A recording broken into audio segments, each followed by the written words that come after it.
En dehors de ma surface est le premier podcast où l'on discute expatriation et voyage avec des entraîneurs et des joueurs de foot. Nos invités sont partis exercer leur métier à l'autre bout du monde, parfois dans des pays hors du commun. Ils sont vraiment sortis de leur zone de confort. Aujourd'hui, ils nous racontent en quoi ces aventures ont été des tournants dans leur vie comme dans leur carrière. Partons ensemble à la découverte de nouvelles cultures, de rencontres, d'expériences de vie autour de ce langage universel qu'est le football. Je suis Hugo Sanudo, spécialisé dans le football à l'international, et je suis ravi de vous accueillir dans ce podcast.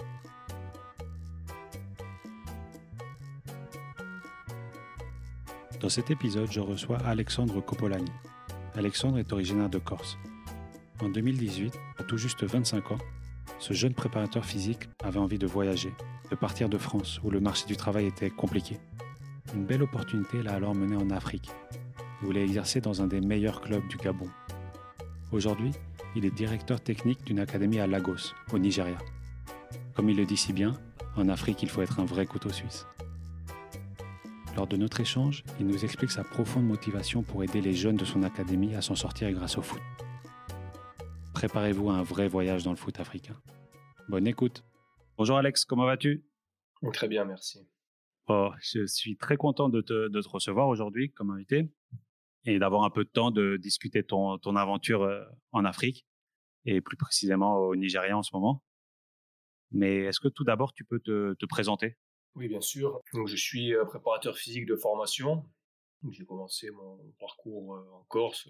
J'ai fait mes stages à la Ajaccio. Puis ensuite, j'ai évolué comme préparateur physique adjoint avant de rejoindre le Tour FC et puis de m'aventurer en Afrique au sein de l'AS Mangasport au Gabon et puis au Nigeria. Et donc, ça fait combien de temps que tu es en Afrique là ? Ça fait 3 ans maintenant. Ok, merci pour la petite intro. Et là, en ce moment, t'es où ? Actuellement, là, je suis au Maroc dans le cadre d'un échange que nous avons entre le Nigeria et le Maroc. On prépare un tournoi qui doit se dérouler le mois prochain entre Casablanca et Mohamedia avec nos joueurs nigérians. Ok, on y reviendra. T'es un jeune entraîneur, t'as 27 ans, bientôt 28. Tout à fait. Quand tu t'es dit que tu voulais devenir entraîneur ou être préparateur physique ou en tout cas être dans le milieu du foot, est-ce que tu as tout de suite envisagé le voyage ? Depuis très, très jeune, je suis supporter de mon club de foot, donc j'avais déjà l'habitude de voyager et de suivre mon équipe. Mon équipe, malheureusement, elle ne participe pas aux Coupes d'Europe puisque c'est Ajaccio, mais je faisais déjà beaucoup de voyages, j'ai eu cette passion pour les voyages. J'ai ensuite commencé à suivre de nombreux joueurs qui quittaient la Ajaccio pour l'étranger, en allant leur voir jouer leurs matchs à l'étranger. Tu suivais les joueurs parce que tu voulais un peu découvrir leur pays. Tout à fait. J'avais envie de découvrir leur pays. J'ai commencé donc par les pays de l'Est, la Roumanie, la Serbie, la République tchèque. En suivant les joueurs, en allant les voir chez eux. En suivant des joueurs qui quittaient notre club souvent, qui participaient à des championnats qui m'intéressaient. Donc je suis allé voir leurs matchs sur mes vacances et je me suis pris d'une passion pour le football à l'étranger en tout cas. Tu savais que tu allais partir exercer à l'étranger ? J'avais envie en tout cas. Après, il y a aussi une question d'opportunité aussi. Le foot en France aussi, c'est pas facile. Il y a il y a beaucoup plus de préparateurs physiques que d'emplois dans ce milieu-là. Donc il fallait aussi chercher. Et j'ai envoyé plus de 200 CV l'année où je suis parti au Gabon. Et c'est les Gabonais qui m'ont répondu en premier favorablement. Toi, t'as quoi comme diplôme ? J'ai fait une licence STAPS, un master STAPS et un diplôme international en préparation physique. Et donc, tu disais, c'est via un joueur aussi que tu as eu cette première approche avec l'Afrique. Oui, j'étais très proche de Fousseni Diawara, qui était un défenseur central à la Ajaccio. Ensuite, il est parti au Tour FC, donc il est malien. On a été très très proches. Il m'a fait découvrir en premier lieu sa famille, et puis ensuite on a parlé de l'Afrique. Et donc là, il y a le Gabon qui rentre dans ta vie.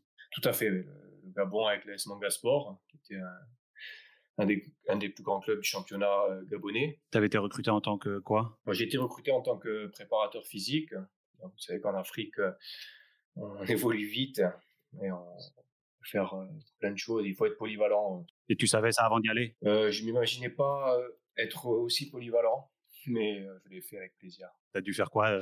J'ai dû m'occuper de servir à manger à nos joueurs, d'aller chercher de la glace à la poissonnerie pour faire des bains froids, des choses au marché aux poissons de Libreville, des choses qu'on n'imagine pas avant de venir.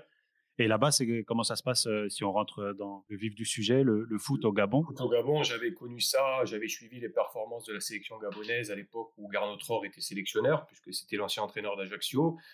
Ils avaient fait un très bon parcours, donc il y avait un championnat intéressant. Malheureusement, lorsque je suis arrivé, le championnat a eu beaucoup de mal à reprendre.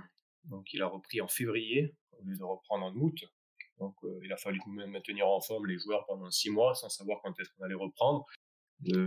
Alors nous, on sait que moi, je savais que j'allais partir au Gabon, mais je savais pas que j'allais arriver dans un village en fait, hein, parce que le plus grand club du Gabon, se situe à 600 kilomètres de la capitale, à Moanda, où il y a 2500 habitants. C'est un village en fait, hein.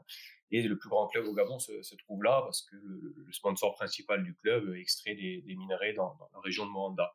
Donc tout ça, je le savais pas, on me l'avait pas bien indiqué. Ah, quand tu es dans l'avion, tu sais pas trop où Je tu arrives. savais pas que Manda c'était un village en fait, qu'il allait avoir moins d'habitants qu'à Ajaccio, qu'il n'y avait pas de supermarché et que l'électricité était un jour sur deux, que l'eau n'était pas tous les jours disponible à la maison, qu'on n'allait pas avoir toutes les accommodations comme dont on a l'habitude en Europe, mais je me suis très bien adapté et ça s'est très bien passé.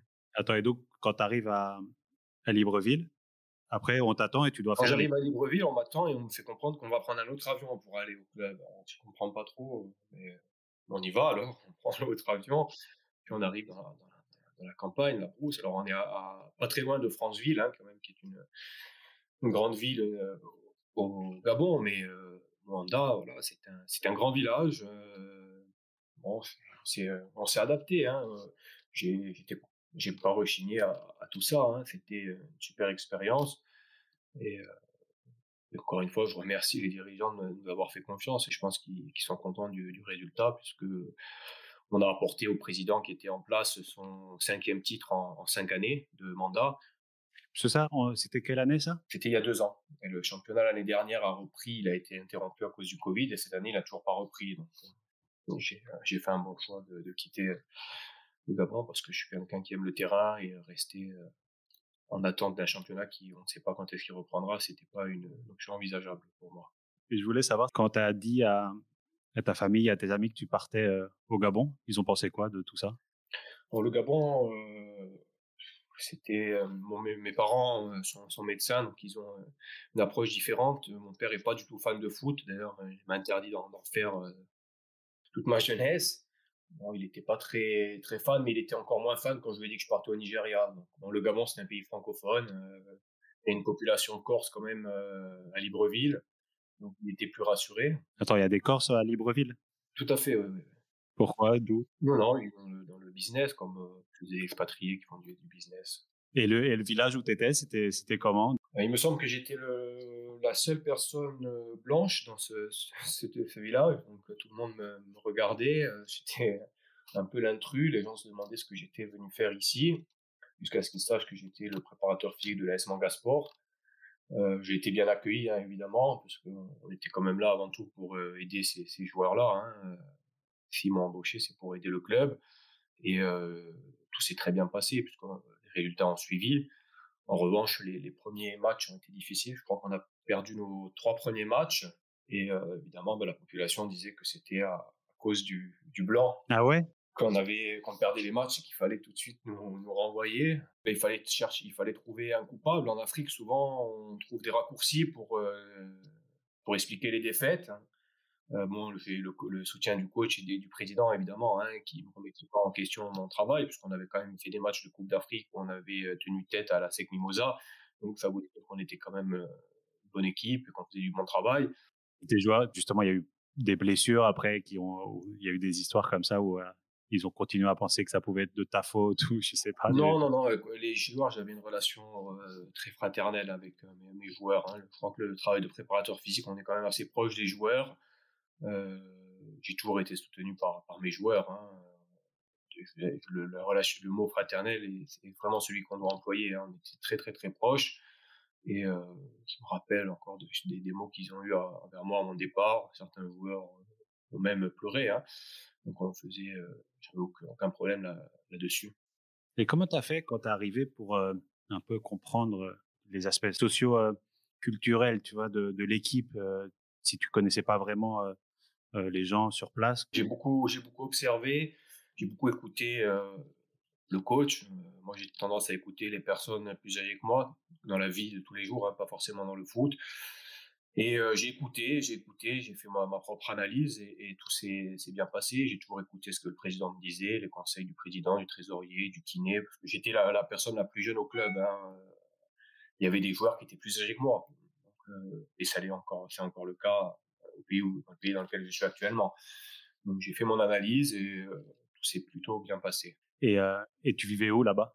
On va toujours parler un peu de foot et un peu en dehors du foot. On va mixer un peu entre tout ça. Je vivais dans une petite maison au bout d'une route en terre où il y avait rien à côté, donc il fallait surtout pas oublier d'acheter de l'eau avant de rentrer parce que sinon il fallait attendre le lendemain. La route était accessible avec un véhicule tout terrain, on va dire. Toi, tu avais un véhicule à toi? Non, non, non, au Gabon, je conduisais pas, ce qui est l'inverse. Au Nigeria, je conduis. Au Gabon, je conduisais pas, et le coach venait m'apporter ce que j'avais besoin. Bon, le problème qu'il y avait, c'est que quand il pleuvait, la route était plus praticable, donc on pouvait rester plusieurs jours bloqué au domicile. Une vraie aventure, hein. Une aventure, oui, une aventure humaine, sportive, que je, que je retiendrai Et donc là, tu es resté une année. tout à fait. Et après, comment est arrivée ton opportunité au Nigeria? Je pense que par le travail qu'on a effectué, d'être champion du Gabon, c'est pas rien. D'autant plus on était mal embarqué parce que ça s'est terminé, le titre s'est joué avec un système de poules. Enfin, c'est assez compliqué pour être champion cette année-là.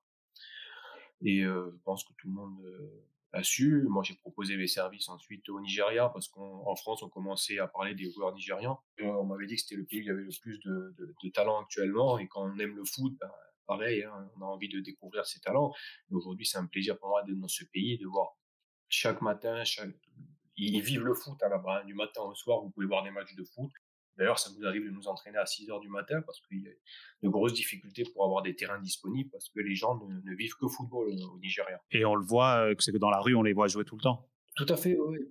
Pieds nus, les enfants très petits commencent à jouer au foot, hein. En fait, on a l'impression que le sport hein, en général, pas que le foot, c'est ce qui leur reste malheureusement. Ils n'ont que ça pour espérer dans ce pays de 100 millions d'habitants où plus de 60% de la population vit sous le seuil de pauvreté. Et le seuil de pauvreté au Nigeria, c'est pas le seuil de pauvreté qu'on connaît en France. Et donc, ton arrivée au Nigeria, ça a quand même été un choc? Un choc, moi je m'y attendais, mais on s'attend pas à voir des enfants de 4-5 ans réparer nos roues de voiture quand on est crevé, faire le travail que font des personnes en France quand ils ont 25-30 ans. Donc oui, c'était un choc de voir que pour survivre, on est obligé de faire travailler des enfants, que des familles font travailler leurs enfants pour survivre. Donc nous, tout de suite, on arrête de se plaindre quand on n'a plus la clim, on arrête de se plaindre quand on a mal au dos, ou quand on prend un petit coup à la cheville, on arrête de se plaindre. Parce que donc, raconte, t'es où en ce moment? C'est quoi comme club? Actuellement, je suis à Lagos. Alors, j'ai commencé dans un club qui était géré par l'assistant gouverneur des sports de Lagos, qui s'appelait Smart City. L'aventure a été écourtée, bon, parce que les moyens du club ne me permettaient pas d'envisager un projet à long terme, et moi j'aime bien m'inscrire dans des projets à long terme. Donc après 3 mois, j'ai été recruté par un autre club où le président se donne les moyens de ses ambitions, et j'ai commencé également préparateur physique.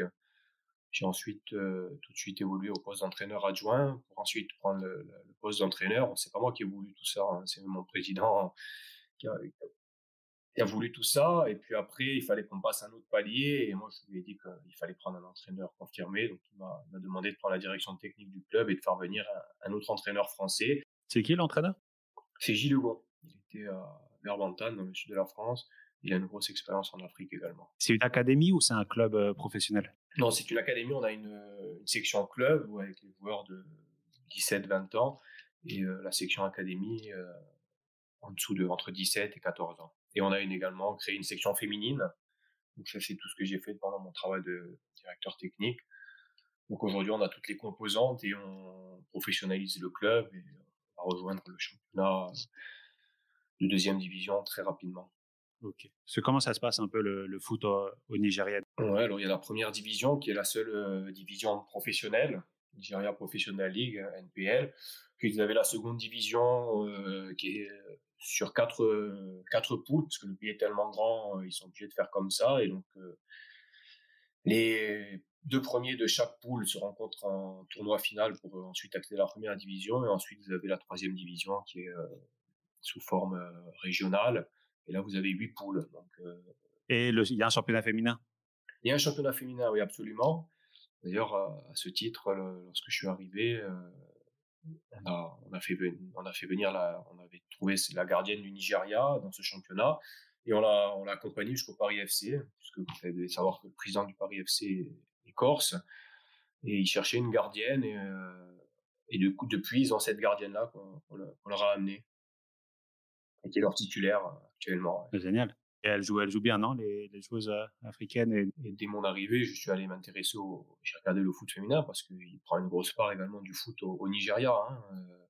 En général, sur une journée, vous avez un samedi après-midi, vous avez 5 matchs, vous en avez au moins 2 de féminines et 3 de masculins. Et tu vois les filles aussi jouer dans la rue ou dehors comme Absolument, ça? absolument. Ouais.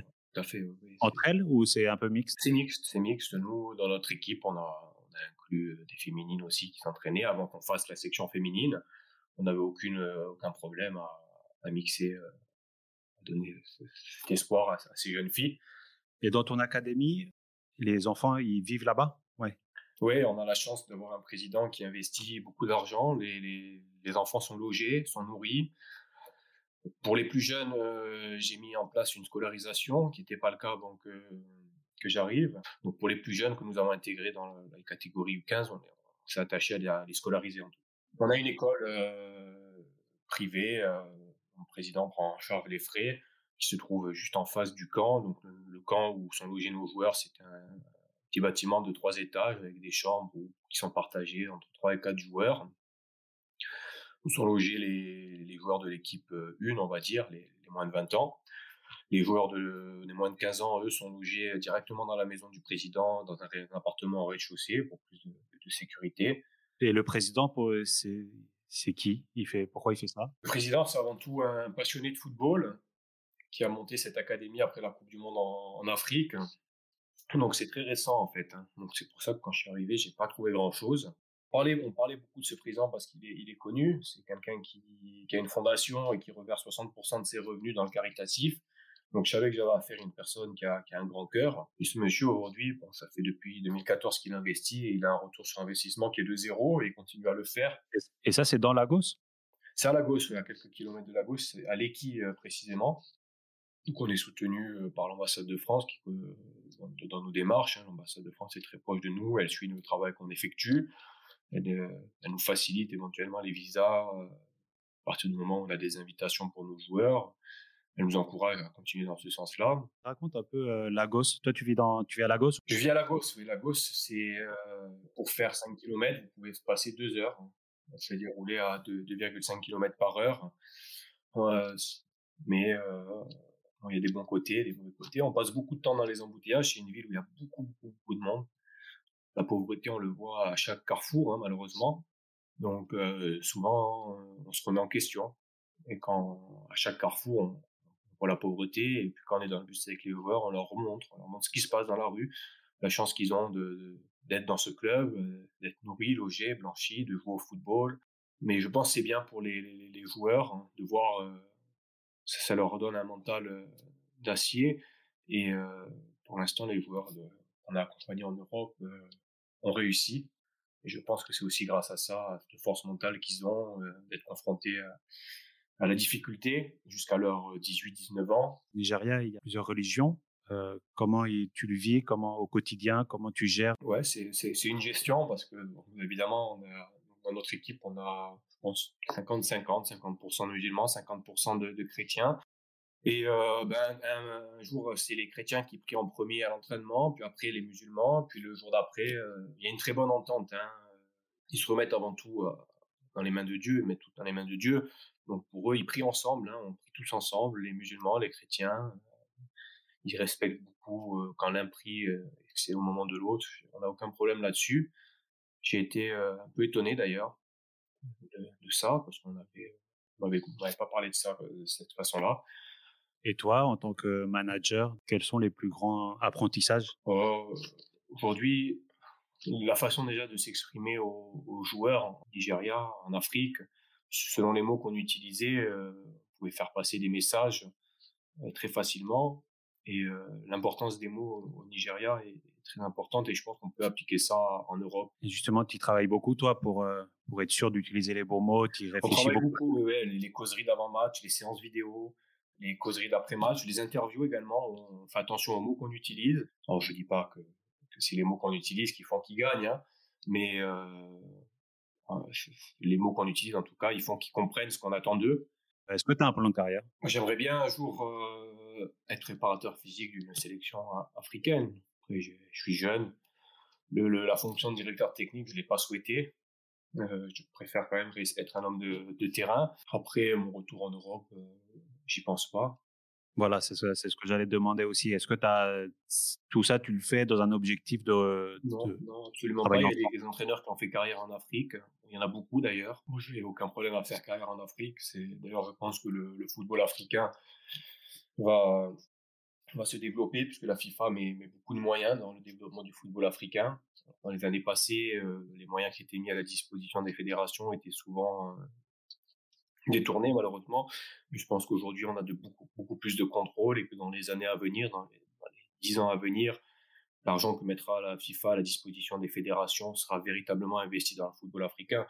Donc, il n'y aura pas de difficulté à faire de belles et grandes carrières en Afrique. J'en parlais avec Pascal Lafleuriel, qui est le DTN en ce moment en Centrafrique, qui est aussi DTN en Côte d'Ivoire. Et il me disait la qualité des jeunes Africains. Alors, ils ont des qualités techniques, physiques aussi, hein, parce que je me suis intéressé à ça en tant que préparateur physique, hein. Depuis qu'ils sont petits, ils participent à des efforts physiques, donc et après ils remettent ça en place sur le terrain. Ils ont des qualités physiques qui sont étonnantes pour des enfants de cet âge-là. Mais ils se battent aussi, ils se relèvent. Maintenant, en France, on a l'habitude, les jeunes regardent beaucoup la télévision, ils répètent ce qu'ils ont vu à la télévision, c'est-à-dire qu'ils voient un joueur, je vais pas donner de nom, mais un joueur qui va se rouler par terre dès qu'il va prendre un petit coup de coude, et ben en France, l'enfant de 12-13 ans, il va faire exactement la même chose. Et au Nigeria, ben, malheureusement, ben, déjà la télévision, ils n'ont pas forcément les moyens de la regarder. Quand ils veulent voir un match de télé, ils se regroupent tous devant un endroit où il y a une télévision.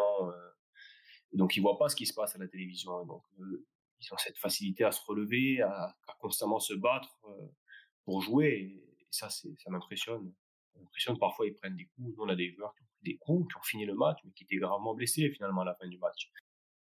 Et cette volonté de vouloir rester sur le terrain, de se battre et de tout donner, c'est une qualité que on peut pas leur enlever. Et après, techniquement, tu dis.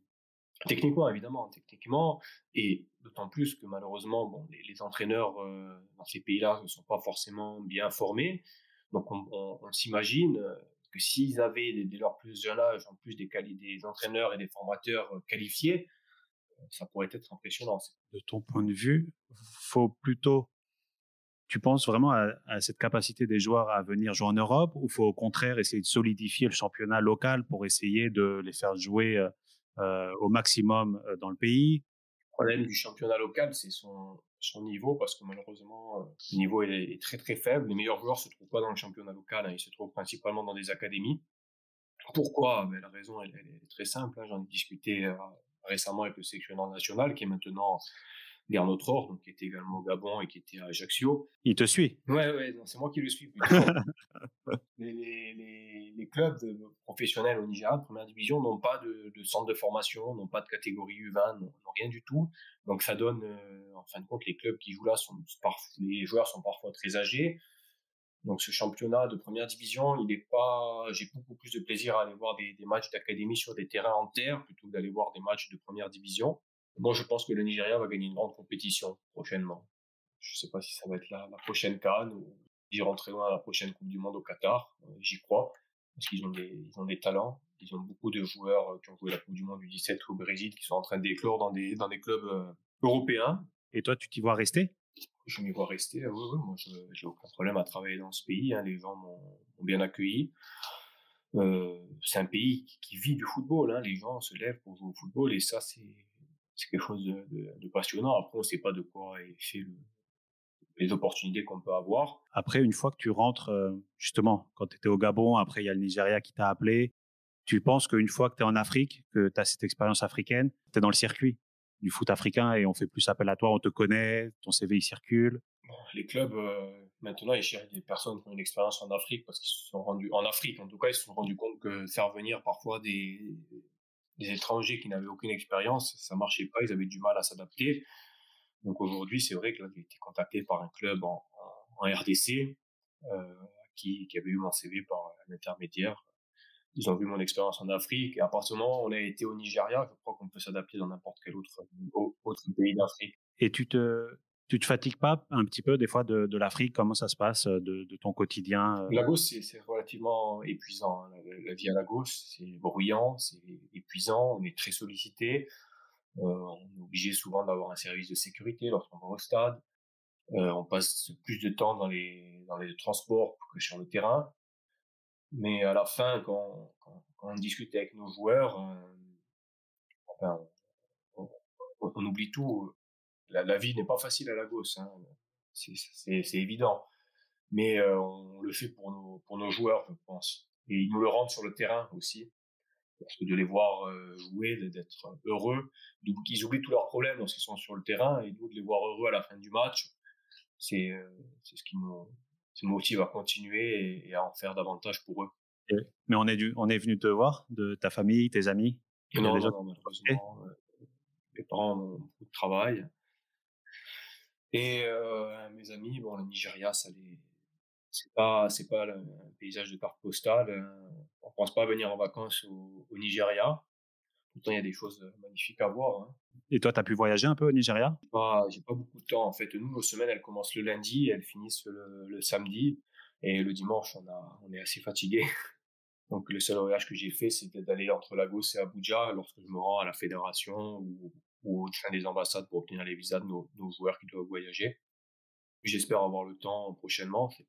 Et est-ce que tu as des anecdotes ou des histoires que tu as pu vivre, là-bas, soit au Gabon, soit au Nigeria? Au Nigeria, déjà, ça m'est arrivé de conduire le bus pour emmener l'équipe, hein, parce que le chauffeur de bus, parfois a du mal à se réveiller. C'est des choses qu'on peut pas imaginer, y compris les jours de match, hein. Alors moi, j'ai tous mes permis, parce que j'ai été pompier, donc j'ai mes permis poids lourd également. Voilà, j'ai tous mes permis, donc ça nous arrive de conduire le bus, de conduire les joueurs. Je me suis fait aussi une fois arrêter aussi, par la police sans raison.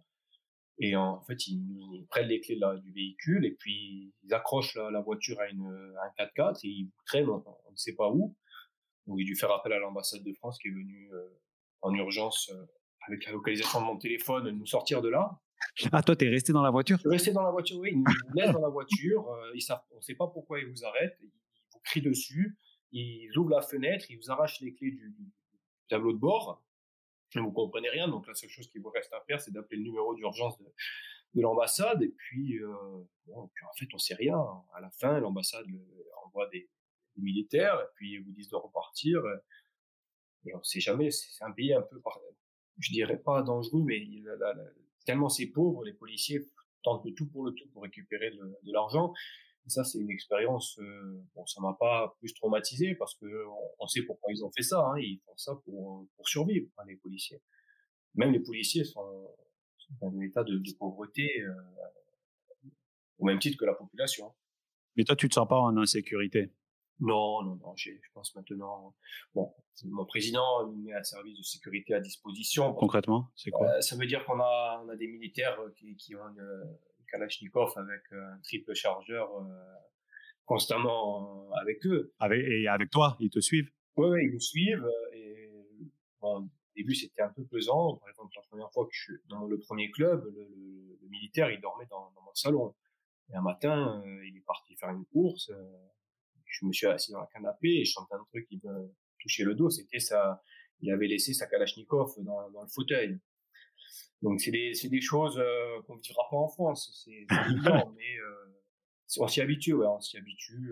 Parfois, on entend une balle tirée en l'air. C'est simplement le militaire qui vérifie que sa Kalachnikov fonctionne bien, parce que ça arrivé des fois que les balles restent coincées, parce que c'est des vieilles Kalachnikov qu'ils utilisent. Et des fois, on ne sait pas ce qui se passe. Et puis on regarde, en fait, c'est simplement le militaire par sécurité qui fait un tir en l'air pour essayer, voir si tout se passe bien.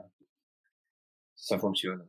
Et ça, donc, tu vois beaucoup de sécurité privée comme ça. On est obligé, parce que malheureusement, les gens vivent tellement dans la pauvreté, ils veulent pas forcément nous faire du mal. Je vois à chaque match qu'on joue, on a les personnes pauvres qui viennent nous demander de l'argent. Alors moi, j'ai pris l'habitude de retirer 20 000 naira, c'est pas beaucoup, c'est à peu près 25 €, mais c'est énorme pour eux, puisque le salaire moyen est de 40 000 naira ici, pour distribuer. Et les gens se battent quand on leur remet l'argent, ils se battent entre eux. On sait que c'est pour survivre qu'ils font ça, donc c'est pour ça que finalement, notre service d'ordre, on leur demande simplement de nous protéger, de ne pas les disputer. L'autre jour, dernier match, alors quand on a gagné, ils sont un peu plus demandeurs. Et l'autre jour, on a gagné. Maintenant, je conduis au Nigeria. C'est pas facile de conduire au Nigeria. Et puis, je pars avec la voiture du stade. Et le monsieur de la sécurité me dit: Alexandre, arrête-toi. Et je regarde, en fait, j'avais 3 gamins qui étaient agrippés à la voiture derrière. Et je roulais, j'étais à 40 km/h. Ils étaient agrippés à la voiture sur le capot arrière, c'est une Toyota. Voilà, et ils attendaient, j'ai dû m'arrêter, leur donner quelque chose, parce qu'on allait peut-être avoir un accident. Les gens, ils survivent de ça, malheureusement. C'est triste, mais on le fait avec plaisir, parce que c'est pas 25 € par semaine. On fait ce qu'on peut, en tout cas, avec nos moyens, parce qu'on n'a pas des salaires très élevés non plus, mais on vit bien.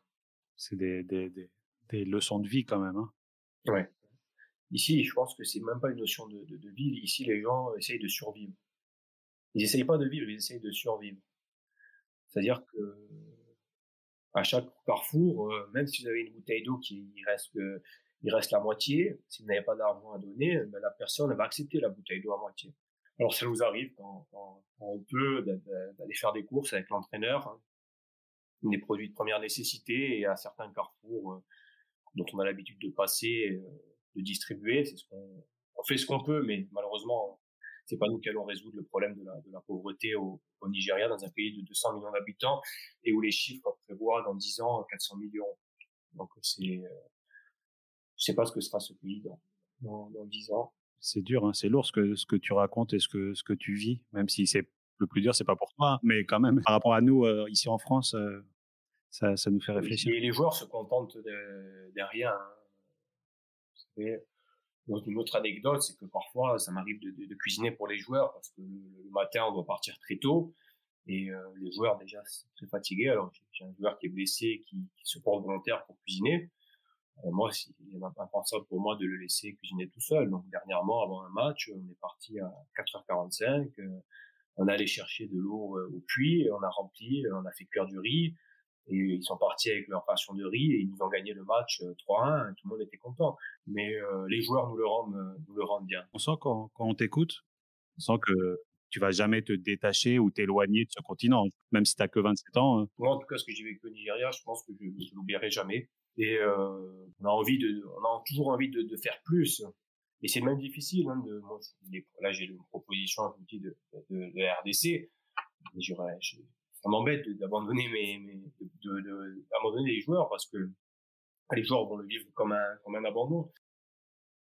Mais j'invite les jeunes entraîneurs à se porter candidat dans des pays d'Afrique, parce que c'est une bonne expérience, et ça leur apportera beaucoup par la suite, j'en suis persuadé. Comment un entraîneur français peut postuler en Afrique? Moi, je suis arrivé au Gabon par le plus grand des hasards. Voilà, j'ai postulé, j'ai écrit à tous les... Alors, j'ai cherché vous savez, les clubs en Afrique, souvent sur leur page Facebook ou leur page Internet, les contacts que vous trouvez, c'est les contacts directs des présidents ou des secrétaires généraux du club. Donc, moi, c'est ce que j'ai fait. J'ai contacté dans les 5 premiers du championnat, parce on te dit quand même que les 5 premiers vont être les plus sérieux. Et après, je pense que dès qu'on a une première expérience, c'est plus facile. Mais je pense qu'il y a quand même beaucoup d'opportunités pour les jeunes préparateurs physiques, notamment, parce qu'en France, le marché de la préparation physique est complètement saturé. Et pour finir, qu'est-ce qu'on peut te souhaiter pour la suite? On peut me souhaiter, moi, c'est la réussite de mes joueurs, que mes joueurs fassent un beau tournoi au Maroc, que certains d'entre eux aient ensuite l'opportunité de voyager en Europe, qu'ils aient des vies meilleures et un avenir meilleur pour leur famille. C'est simplement ça. Moi, personnellement, je n'ai pas besoin de me souhaiter quoi que ce soit. Je pense en premier à mes joueurs. Merci beaucoup, Alex, pour ton temps. C'était une belle leçon. Merci beaucoup. Je te souhaite plein de bonnes choses. Merci. S'expatrier en Afrique est une expérience puissante pour un jeune entraîneur qui naît au préparateur physique français, qui souhaite continuer à se former et à s'aguerrir.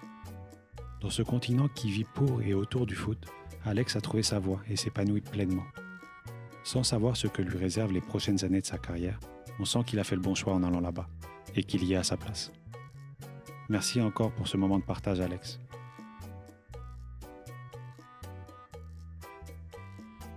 Voilà, vous venez d'écouter le 6e épisode de En dehors de ma surface. J'espère que vous avez aimé. Et si c'est le cas, n'hésitez pas à en parler autour de vous et à mettre 5 étoiles sur Apple Podcast. À bientôt!